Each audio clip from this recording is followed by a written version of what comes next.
Mi nombre es Giovanni Cifote, estudiante de Ingeniería Informática del salón FS01.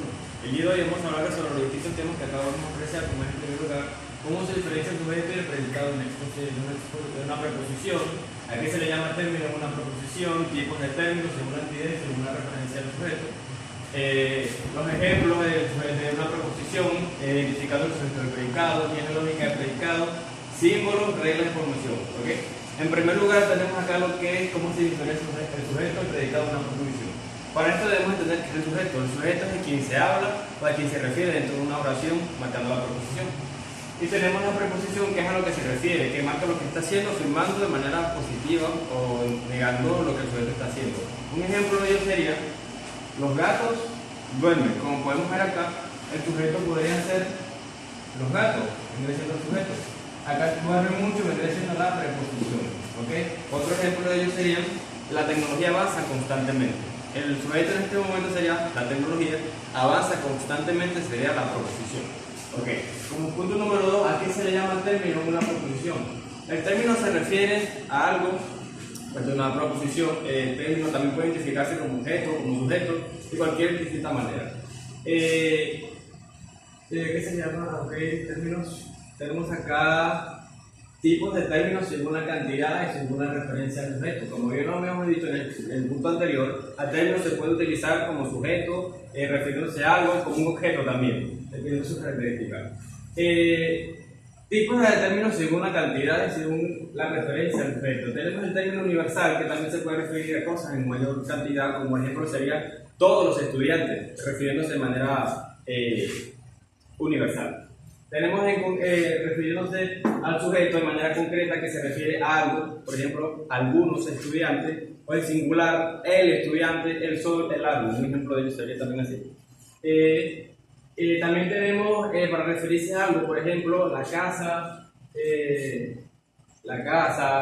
la silla, de esa manera para que podamos entender. Tenemos también el ejemplo de proposiciones en la lógica. Ok, resaltando el sujeto y la proposición. Debemos destacar en una oración siempre se van a ver el sujeto, el verbo, el predicado, en este caso sería la proposición. Un ejemplo de ello sería: los niños juegan en el parque. Como podemos apreciar que los niños, vendría siendo el sujeto, juegan en el parque. Por acá también resaltamos el verbo jugar. Ok, que se vendría siendo un verbo. El verbo jugar. Okay. El verbo jugar, el predicado juegan en el parque. Okay. Para que vamos a entender, un ejemplo de ello también sería: la niña está sola en su casa. La niña, vendría siendo el sujeto, está sola en su casa. También puede ser un ejemplo de esto. Ahora bien, ¿qué es la lógica del predicado? La lógica del predicado es una extensión de la lógica proposicional que permite analizar la estructura interna de las proposiciones, emitiendo también variables y cuantificadores.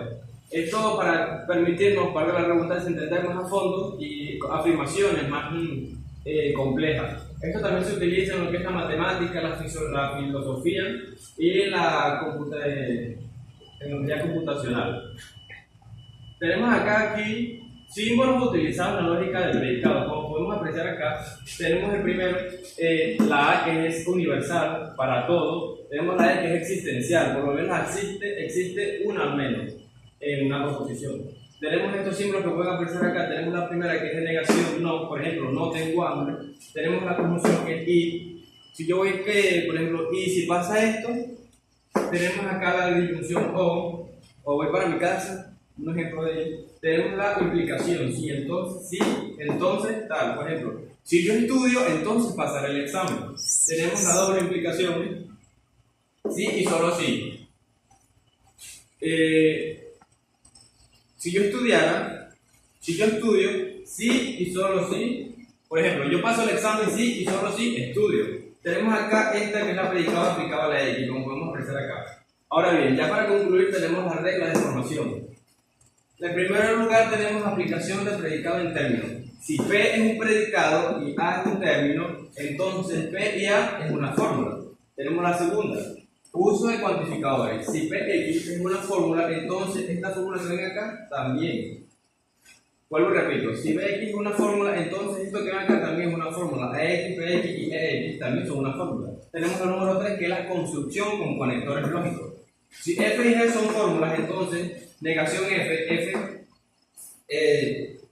conjunción G F dilución G, F implicación G también son válidas para comprobarse con una fórmula. Muchas gracias.